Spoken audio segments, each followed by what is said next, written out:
কথা শুনে এখন পরের বলবো না, আমরা নিজেরাই করেছি, ভুল ভ্রান্তি করেছি, দয়া করে আমাদের ক্ষমা করে দেবেন।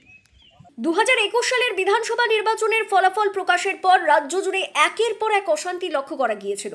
শুধু অশান্তি নয়, এর পাশাপাশি বিজেপি করার অপরাধে একাধিক মানুষের থেকে হাজার হাজার টাকা জরিমানা আদায় করতে দেখা গিয়েছিল বেশ কিছু তৃণমূল নেতাদের। এবার ঠেলায় পড়ে সেই সকল টাকা ফেরত দিতেও দেখা যাচ্ছে তাদের। আমাদের দুটো গ্রাম মিলিয়ে হয়েছে এটা। আমার ব্যক্তিগতভাবে 25,000 টাকা নিয়েছে, আর বাকি অনেকগুলোই আছে, তার মধ্যে 10-12 জন আছে। কারো কাছে 5,000, কারো কাছে 8,000, 10,000 এইভাবে নিয়েছে। কীভাবে টাকাটা ও রাতের অন্ধকারে নিয়ে গিয়েছিল জুলুমবাজি করে। কিছু তৃণমূলের কিছু লোক মানে যেমন এনাকে ঘরের ভিতরে ভরেছিল, হ্যাঁ, বাকি সব ও রাতের অন্ধকারে 10-12 জন মিলিয়ে এসেছিল ওরা। হ্যাঁ হ্যাঁ, বাড়িতে সবাই নিয়ে গিয়ে এখানে সেখানে ডেকে নিয়ে গেছিলো, মারার উপক্রম ভয়ে ডরে সব টাকাগুলো দিয়েছে। বীরভূমের লাভপুর বিধানসভার সুন্দিপুর গ্রামে এমনই এক ঘটনায় স্থানীয় তৃণমূল নেতা শেখ ইকরাম গ্রামের একাধিক মানুষের থেকে বিভিন্ন অজুহাতে কারো কাছে 25,000, কারো কাছে 15,000 টাকা করে হাজার হাজার টাকা আদায় করেছিলেন।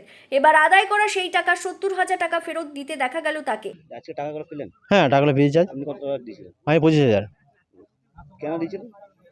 ওরা জোর করে নিয়ে গেছিল, মারবো ধরবো বিজেপি করার জন্য আর কি। আপনি এখন ঠিক আছেন? এখন ওরা ঠিক আছে, ঠিক আছে সব। এই ঘটনায় শুধু টাকা ফেরত দেওয়া নয়, পাশাপাশি গ্রামবাসীদের সামনে হাত জোর করে ক্ষমাও চেয়েছেন তিনি। পাশাপাশি এই ধরনের কোনো ভুলে তিনি আগামী দিনে করবেন না বলেও আশ্বাস দিয়েছেন। এটা তখন ওই মানে এখন কার দোষ দেবো, এখন দোষটা এখন নিজেরাই করেছি, পরের দোষ কাকে ধরবো, এখন তো কেউ নাই। আবার এই যে গরিব মানুষ এইভাবে নিয়ে, এটা কি ঠিক? আমরা তো অন্যায় করি, তার জন্য ক্ষমা চাইছি, যে অন্যায় এই ভুলের মাসুল নাই। আগামী দিনে যেন এরকম যাতে আর করবো না।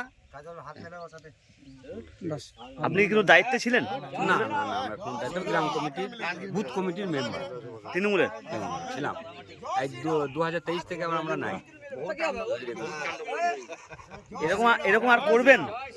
এরকম মাথায় আসে না, এরকম আর ওরা, আমি সুখবাজার গিয়েছিলাম বেয়াই বাড়ি, আমাকে হঠাৎ করে ফোন করে এক ভদ্রলোক ডাকেন, বলে ইমিডিয়েটলি আসতে হবে, লকডাউনের সময় গাড়ি ঘোড়া সব বন্ধ।